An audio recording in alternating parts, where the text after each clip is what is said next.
What exactly a syntax is? कोई बताएगा आप ऐसे सिंटैक्स किसे कहते हैं? Very good.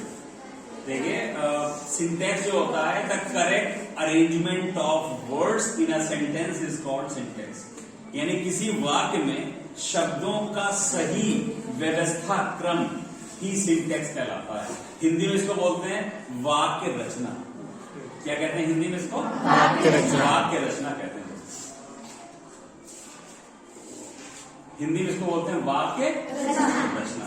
और इंग्लिश में इसकी डेफिनेशन होती है the correct arrangement of words.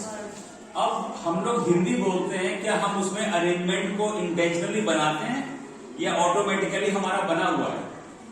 बना हुआ है। बचपन से हम हिंदी बोलते हुए आए तो हमें मालूम है हमें कैसे क्या कह रहा है ना। उसमें हम ग्रामेटिकली कोई रूल नहीं लगाते। लेकिन इंग्लिश में ऐसा करना पड़ता है, हमें सोचना पड़ता है कहां पे सब्जेक्ट लगाएंगे, कहां पे वर्ब लगाएंगे और कहां पर ऑब्जेक्ट लगाएंगे।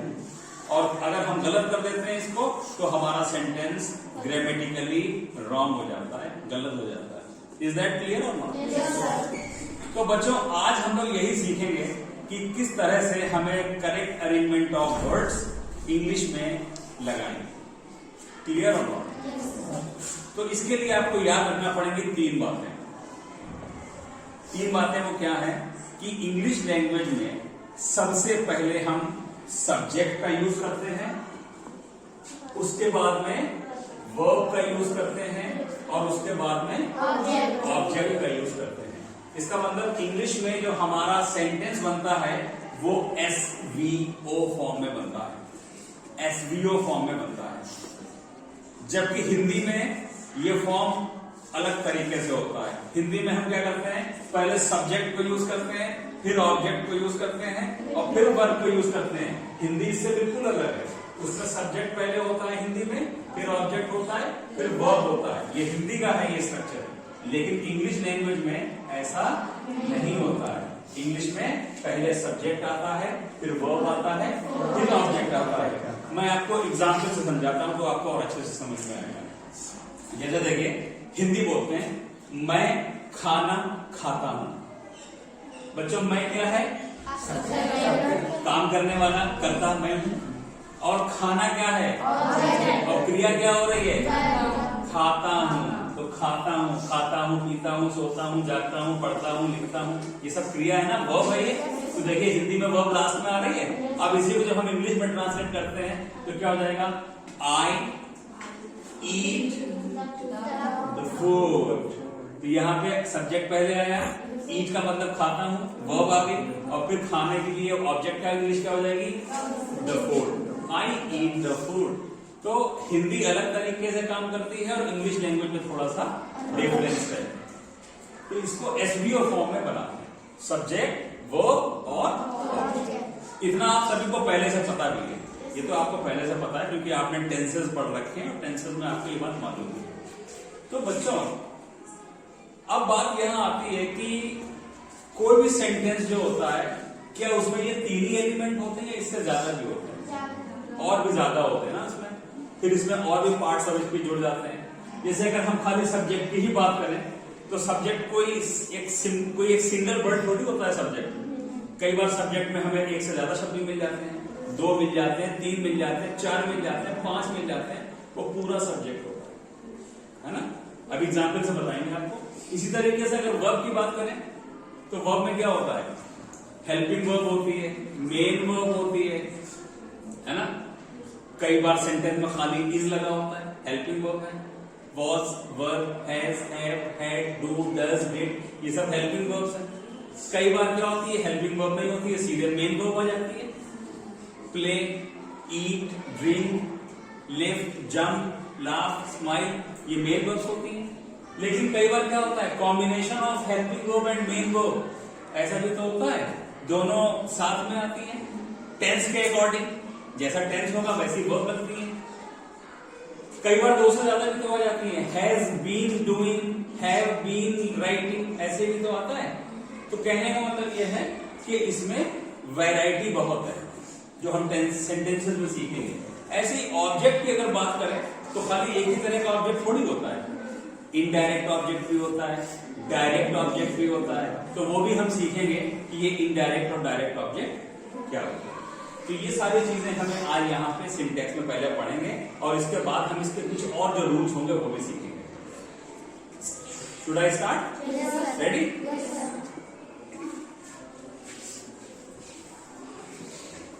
अब एक मैं एग्जाम्पल लिखूंगा बोर्ड पे और उस एग्जाम्पल में फिर मैं आपसे कुछ क्वेश्चन पूछूंगा, आप बताइएगा।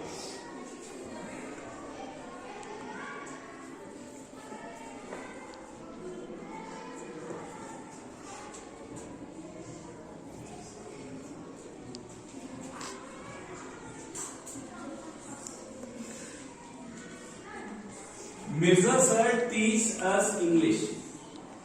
Mirza sir teach us English. बच्चों इस सेंटेंस में सबसे पहले अगर मैं आपसे ये कहूं कि बच्चों मुझे इसमें सब्जेक्ट बताइए क्या? मिर्जा सर। ये पूरा क्या है बच्चों? सब्जेक्ट है। इसमें अगर मैं आपसे पूछूं वर्ब बताइए क्या है? टीच। टीच इसमें क्या आ गई? ये वर्ब आ गई। और मैं इससे पूछूं कि ऑब्जेक्ट क्या है? अस इंग्लिश। ये क्या आ गई बच्चों? ये ऑब्जेक्ट आ गया। तो ये आपने हमें मोटे तौर पे बता दिया कि किस तरह से हम सब्जेक्ट वर्ब और ऑब्जेक्ट को आइडेंटिफाई करते हैं किसी भी दिए हुए सेंटेंस में।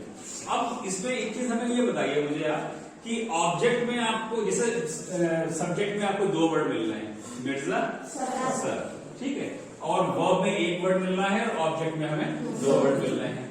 तो वर्ब और ऑब्जेक्ट इन दोनों को मिला के हम क्या कहते हैं? जैसे सब्जेक्ट पार्ट को तो आप अलग कर दीजिए, इस सब्जेक्ट पार्ट को तो आप अलग कर लीजिए। अगर हम इस वर्ब और ऑब्जेक्ट को मिला के क्या कह सकते हैं मालूम है आपको? इसको हम बच्चों कहते हैं प्रेडिकेट पार्ट। क्या कहते हैं? Predicate part. किसी भी सेंटेंस को दो भागों में भी बांटा जा सकता है, एक सब्जेक्ट पार्ट, दूसरा प्रेडिकेट पार्ट। तो ये भी ध्यान रखिएगा, सब्जेक्ट पार्ट होता है, प्रेडिकेट पार्ट होता है, और प्रेडिकेट पार्ट में वर्ब और ऑब्जेक्ट दोनों मिला के लिखे जाते हैं। प्रेडिकेट पार्ट, ये सब्जेक्ट पार्ट की पहचान कैसे होती है कि इसकी दो पहचान मैं आपको बता देता हूं जो आपको बहुत इजी हो जाएगा। सबसे पहली पहचान ये होती है कि सब्जेक्ट पार्ट जो होता है उसमें आप हु लगाइए। क्या लगाइए? हु लगाइए। तो हु लगाने से आपको क्या मिल जाएगा? सब्जेक्ट पार्ट मिल जाएगा। जैसे मैं आपसे बोलूं हु टीच अस इंग्लिश, तो आंसर क्या आएगा? Mirza sir. Who teach us English? Mirza sir teach us English. तो जो मिर्जा सर आए ये आपका सब्जेक्ट हो गया। और व्हाट लगाने पे आपको प्रेडिकेट मिल जाएगा। What Mirza sir do? Teach us English. Mirza sir क्या करते हैं?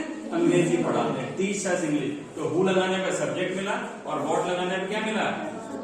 प्रेडिकेट मिला। प्रेडिकेट में वर्ब और ऑब्जेक्ट दोनों ही आ जाते हैं। इज दैट क्लियर और नॉट? अब देखिए दूसरी बात इसमें ये देखिएगा कि इसमें दो, देखिए आपने ऑब्जेक्ट में वर्ड लिए, एक अस लिया है और एक। तो ये जो दो वर्ड है, क्या आपको मालूम है इसमें एक डायरेक्ट ऑब्जेक्ट है और एक इनडायरेक्ट ऑब्जेक्ट है? तो आपको मैं यही जो बता दूं कि ये डायरेक्ट ऑब्जेक्ट और इनडायरेक्ट ऑब्जेक्ट क्या होते हैं। तो बच्चों इसमें क्या आप बता सकते हैं कि डायरेक्ट ऑब्जेक्ट कौन सा है और इनडायरेक्ट ऑब्जेक्ट कौन सा है? इंग्लिश क्या है? डायरेक्ट ऑब्जेक्ट है, और अस क्या है? इनडायरेक्ट ऑब्जेक्ट है। तो ये आपने कैसे पहचान करी कि ये डायरेक्ट ऑब्जेक्ट है और ये इनडायरेक्ट ऑब्जेक्ट? इसका सही लॉजिक अगर मैं आपसे कहूं तो इसका ये होता है कि इनडायरेक्ट ऑब्जेक्ट हमेशा पहले आता है और डायरेक्ट ऑब्जेक्ट आपका बाद में आता है। एक तो ये इसकी पहचान है, इनडायरेक्ट ऑब्जेक्ट हमेशा पहले होगा और डायरेक्ट ऑब्जेक्ट। दूसरी पहचान क्या होती है कि किसी भी सेंटेंस में डायरेक्ट ऑब्जेक्ट कंपलसरी होता है, जबकि इनडायरेक्ट जो ऑब्जेक्ट होता है वो कंपलसरी नहीं होता है, वो ऑप्शनल होता है। उसको आप हटा भी लोगे तो हमारा सेंटेंस इनकम्प्लीट नहीं होगा। लेकिन अगर आपने डायरेक्ट ऑब्जेक्ट ही नहीं रखा तो आपका सेंटेंस कैसा माना जाएगा? इनकम्प्लीट माना जाएगा, अधूरा माना जाएगा, उसकी इंफॉर्मेशन अधूरी मानी जाएगी। तो इसलिए आपको ये पहचान दो तरीके से मैंने बता दी है कि कैसे आप इनडायरेक्ट ऑब्जेक्ट या डायरेक्ट ऑब्जेक्ट की पहचान कर सकते हैं। Is that clear? अब कोई भी सेंटेंस आपको दिया जाए तो आप सब्जेक्ट वर्ब और ऑब्जेक्ट को पहचान कर लेंगे? Yes sir. चलिए और देखिए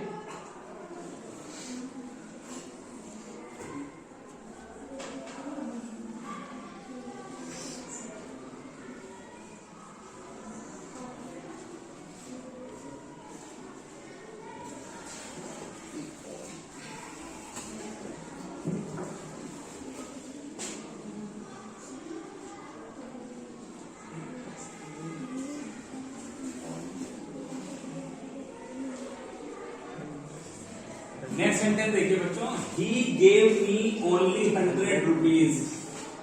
उसने मुझे केवल 100 रुपए दिए।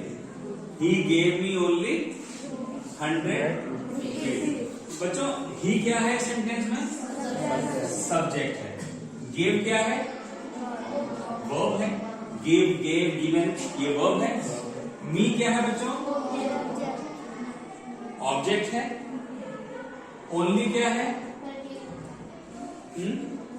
ओनली क्या है? मैंने आपको पार्ट्स ऑफ स्पीच पढ़ाया है, उसमें बताया था only is an adverb. Adverb का काम क्या होता है बच्चों? सेंटेंस में दिए हुए किसी भी वर्ब को, एडजेक्टिव को या एडवर्ब को क्वालिफाई करता है। तो ये ओनली क्या है? एडवर्ब है। और 100 रुपीज क्या है? ये देखो वर्ब तो हो नहीं सकती, एडवर्ब क्वालिफाई या तो वर्ब को करता है, तो ये तो वर्ब तो है नहीं। और किसे करता है? एडजेक्टिव को क्वालिफाई करता है। तो क्या ये एडजेक्टिव है? वर्ब, एडवर्ब, एडजेक्टिव तीनों को क्वालिफाई करता है। तो ये वर्ब भी नहीं है, एडवर्ब भी नहीं है, तो ये एडजेक्टिव का यहाँ पे इस तरह का रोल प्ले कर रहा है। तो ये कह रहा है he gave me only 100 rupees. तो उसने मुझे केवल क्या दिया? 100 रुपए दिए। ये जो वर्ड एडवर्ब है ये बड़ा जादुई शब्द है। अब देखिए आप सेंटेंस के वर्ड यही रहेंगे, लेकिन जैसे जैसे हम ओनली का स्थान बदलते रहेंगे इसका मीनिंग भी बदलता रहेगा। बड़ा मजा आएगा आपको। देखिए सेंटेंस में मैंने बोला he gave me only 100 rupees. इसका अर्थ क्या निकल रहा है? उसने मुझे केवल 100 ही रुपए दिए, जबकि मुझे उम्मीद कितने रुपए की थी? पूरे 500 की थी। कोई मेहमान आया घर में, पैसे बांट के जाते हैं बाद में, पहले तो खा पी लेते हैं खूब बढ़िया से, बाद में क्या करते हैं कि ले भाई आप भी ले, आप भी ले, बच्चों को। तो आप क्या कह रहे हैं मम्मी से? मम्मी 100 रुपए दिए, मैं तो 500 की उम्मीद कर रहा था। अब देखिए ओनली मैंने क्या कहा? वर्ड यही रहेंगे, लेकिन वर्ड को जैसे ही आप थोड़ा बहुत खिसकाएंगे, ओनली को हटाता हूं मैं वहां से और सेंटेंस क्या हो जाएगा? ही गेव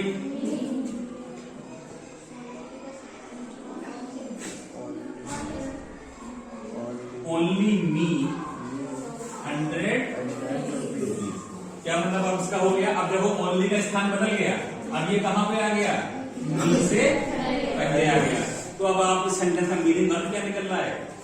उसने 100 रुपए केवल मुझे ही दिए, और भी भाई बहन थे उन्हें भी दे सकते थे भाई साहब, लेकिन दिए किसे? केवल मुझे दिए। मीनिंग बदला नहीं बदला? केवल उस पहले जोर था खाली 100 रुपए दिए, 500 क्यों नहीं दिए, 1000 क्यों नहीं दिए? अब क्या कह रहे हैं वो? अब कह रहे हैं कि 100 रुपए केवल मुझे ही मिले, तो बाकी को कुछ ही, किसी को कुछ नहीं मिला। एक और सेंटेंस देखें,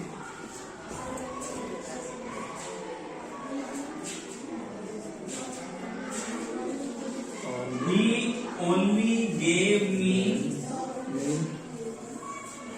100 रुपीज। अब देखो फिर ओनली का स्थान बदल गया। अब इसका मीनिंग क्या हो गया? ही ओनली गेव मी 100 रुपीज। उसने 100 रुपए मुझे केवल दिए, मुझसे लिया कुछ भी नहीं। उसने तो केवल मुझे 100 रुपए दिए, उसे कुछ लेना भी तो चाहिए था मुझसे। उसने लिया तो कुछ भी नहीं, मुझसे केवल दे दिया मुझे 100 रुपए। मतलब बदल गया। अब देखिए और फिर मतलब बदल जाएगा अभी। Only he gave me 100 rupees.